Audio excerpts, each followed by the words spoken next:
Well, a little more than a year ago, as a result of a partnership that emerged between the Wyandotte Town Centre BIA and the initiative Glengarry Renewal project, we have this beautiful storefront, and it's actually quite large, and space in itself is a resource. Mm-hmm. So we're trying to use this space as efficiently as possible and do as much with it as we can, especially for local businesses and residents.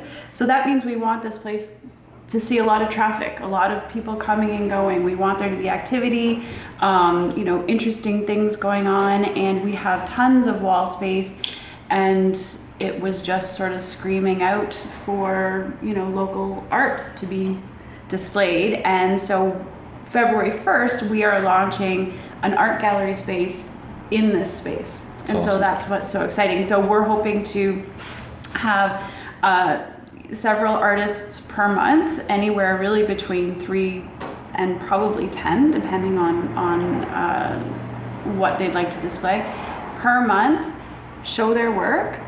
It can be for sale, and then they would essentially receive all of the profits from that, so that we would be offering this as a kind of donation to them, but then also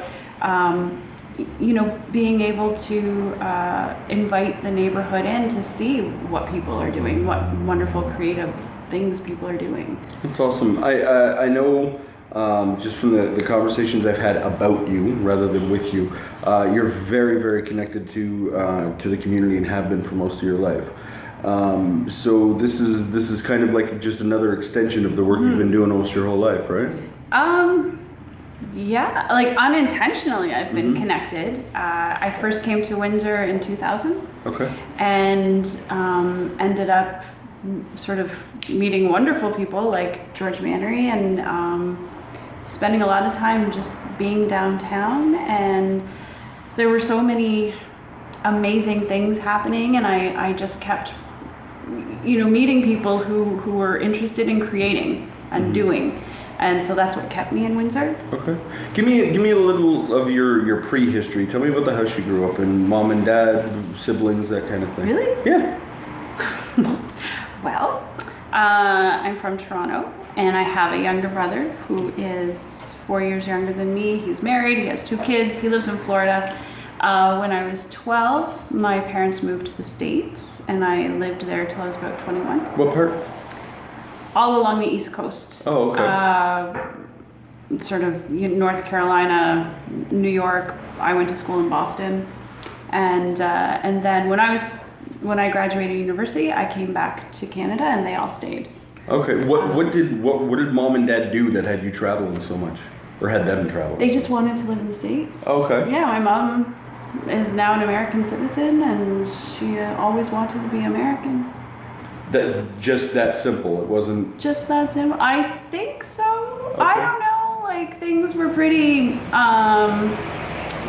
What's the word? Like, very disruptive in my household. There wasn't a lot of.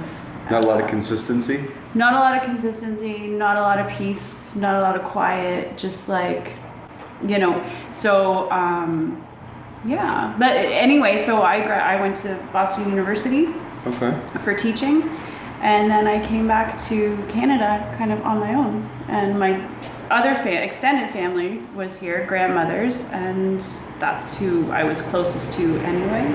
How did teaching become a thing you were interested in? I had a roommate in university, and after second year I was forced to choose some sort of track, and she was in education, and she said, why don't you just do this? And I was like, oh, I was gonna do the acting program, I was gonna be a French major, I didn't know what I wanted to do.